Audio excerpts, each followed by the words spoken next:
Good morning বন্ধুরা, আমার আরও একটি নতুন ব্লগে সকল বন্ধুদেরকে অনেক অনেক স্বাগত আর অনেক ভালোবাসা দিয়ে আমি ব্লগটি শুরু করলাম। এখন ঘড়ির কাঁটায় বাজে সকাল 8:30। তা তোমাদেরকে সাথে নিয়ে ব্লগটি শুরু করলাম। তা দেখো বন্ধুরা, বর তো বেরিয়ে গেছে। সকালে ব্রেকফাস্ট মানে প্রত্যেক দিনের মতনই কিন্তু বাসি কাজ করে দিয়ে বরকে ব্রেকফাস্ট রেডি করে দিয়ে বর বেরিয়ে গেছে। এখন না অনেকটাই আগে যায়, জানো তো, প্রায় 7:45-8টার মধ্যে সে বেরিয়ে যায়। গরমও পড়েছে, তাই ওষুধটা আর বাড়িতে খায় না, শুধু ইনসুলিনটা দিয়ে আর তোমার ব্রেকফাস্টটা খেয়ে চলে যায়। তা আজকে একটু বাজার যাওয়া দরকার ছিল, বেশ অনেকটা দিন পরে গেছে জানো তো, বাজারে 4-5 দিন পর বাজারে গিয়ে দেখো বন্ধুরা এই বাজার করে এনেছি। দিন দিন আমার বরের আর্থিক অবস্থাটা এত খারাপ হয়ে যাচ্ছে কি বলবো। যখন বাজার খরচা আমার হাতে দেয় তুলে, এত সামান্য পরিমাণে টাকা দিয়েছে আজকে, আমার মনটা এত মানে ভেঙে গেছে। কিছু করার নেই জানো তো, বর দিয়ে বলছে কি হবে এতে, না আর কিছু দেব। আমি বুঝতে পেরেছি, দেখো বরের কাছে হয়তো যদি আরও বেশি টাকা থাকতো তাহলে নিশ্চয়ই আমাকে আর কটা টাকা বেশি দিত। নেই বলেই কিন্তু সে আমাকে কম টাকায় দিয়েছে। আর দেখেছে বাজারের ব্যাগ সাথে, তাহলে মানে সে বুঝতে পেরেছে যে নিশ্চয়ই কাঁচা বাজার করবে, কালকে আবার নিরামিষ। আমি আবার বললাম যে না, হয়ে যাবে। জানো তো অনেক কষ্ট হয় মনটার মধ্যে, হয় মাঝে মাঝে ভাবি কি আর পারছি না এই সংসারকে, মানে আমি আর সত্যিই চালাতে পারছি না, এরকমটা ভাবি। সেই মতোই যাই বাজারে, যেটুকু পয়সা দেয় সেটুকু পয়সা দিয়ে মানে যা হয় তাই বাজার করে নিয়ে আমি চলে আসি। হয়তো তার থেকে না আমি আর কিচ্ছু বাঁচাতে পারি না, কেন বলো তো, এত সামান্য পয়সা দেয়, সে থেকে আর বাঁচানোর মতন আমার কাছে কিচ্ছু থাকে না। তাই খুবই কম কম করে বাজারটা সেরে এলাম বন্ধুরা।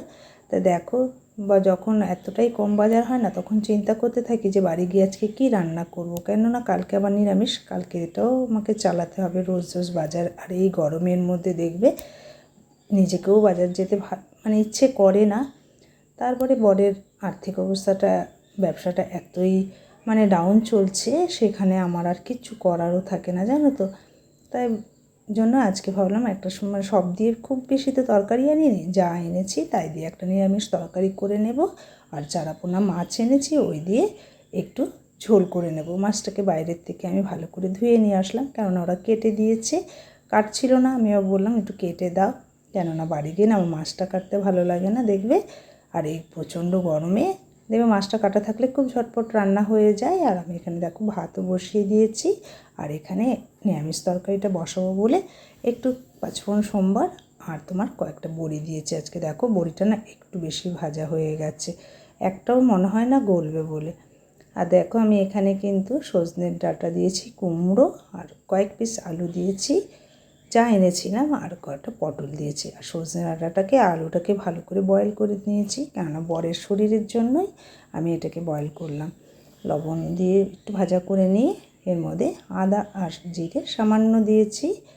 আর লবণ হলুদ তো দিতেই হবে বলো, যে কোনো তরকারিতে, নাহলে তো স্বাদ আসবেই না। একটু ভালো করে কষিয়ে নিলাম বেশ সুন্দর করে, কেননা জানোই তো অল্প তেলে রান্না করি, আর দেখবে কষানোর উপরেই সবসময় রান্নাটায় স্বাদ আসে।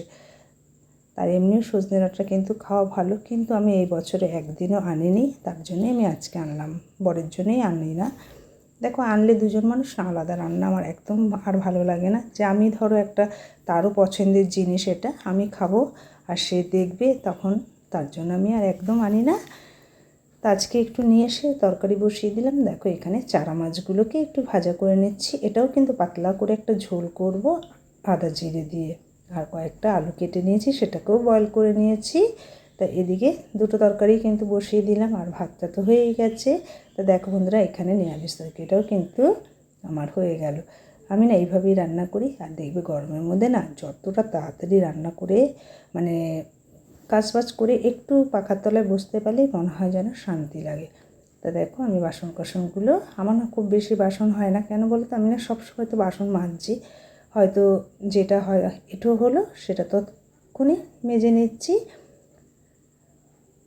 তা দেখো বাসন মাজাটাও আমার কিন্তু হয়ে গেল। এবার রান্নাঘরটা একটু ভালো করে পরিষ্কার করে ঘর দোরগুলো মোছা বাকি, জানো আজকে না ঘর মোছাও হয়নি, যেহেতু বাজারে যাব বলে। গরমের মধ্যে একটু তাড়াতাড়ি বাজার না গেলে মাছটাও পাওয়া যায় না, তার জন্য একটু বাজারের দিকে বেরিয়ে গেছি। তা দেখো বন্ধুরা, একটু রান্নাঘরটা ভালো করে ক্লিন করে নেব।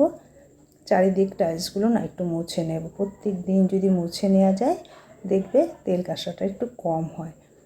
কেননা সংসার তো নিজেদের সংসার, একটু পরিষ্কার রাখতে পারলেই যেন ভালো লাগে ঘরদোরগুলো। যেমন কাজের শেষে দেখতেও কিন্তু ভীষণ ভালো লাগে, জানো না? যখন আমি ধরো পুজো করতে বসি, পুজো করার সময় মানে সিংহাসনটা যখন ফুল টুল দিয়ে সাজিয়ে নিই তখন যেন কি ভালো লাগে দেখতে।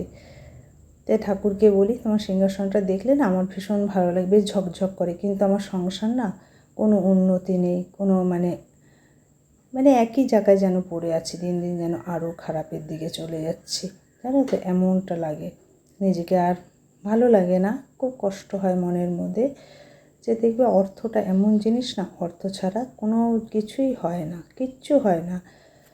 কোনো আশা শখ কিছুই পূরণ করা যায় না। তারপর নিজেদের সংসারই চলে না, তার মধ্যে তো আর শখ করিই না, করা যায় না আর কি আমাদের মতো মানুষদের।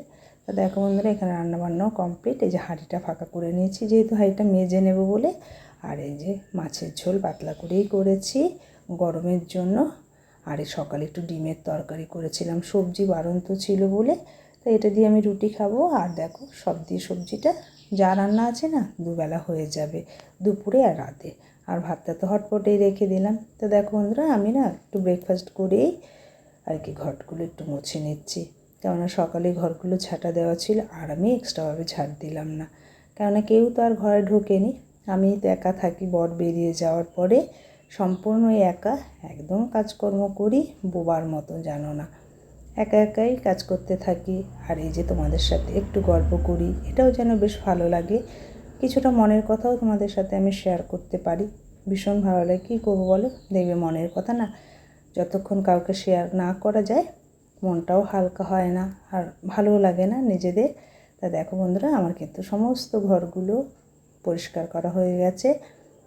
আর দেখবে না মোছা অবধি ভালো লাগে না। এই যে মুছে টুছে তারপরে আবার স্নান করব। আর এই গরমকালে দেখবে ট্যাঙ্কির জল না এত গরম হয়ে যায়, ভালো লাগে না। এই যে ঘর মোছার জন্য জলটা তুলে এনেছি, তাও দেখছি বেশ গরম। আর সব সময় তো মোটর চালানো যায় না, মোটর চালালেই তো সে আবার মিটারের ধাক্কা বলো। আর থাকতে জল মানে যখনই ধরো যেটা থাকে, আমি আর কখনো কোনো কিছুই অপচয় করি না, তার মধ্যে থেকেই চালানোর চেষ্টা করি। তো দেখো বন্ধুরা, আমার কিন্তু ঘর মোছা একদম মানে কমপ্লিট বলতে গেলে। এই ঘরটাই আমার হলে হয়ে যায়।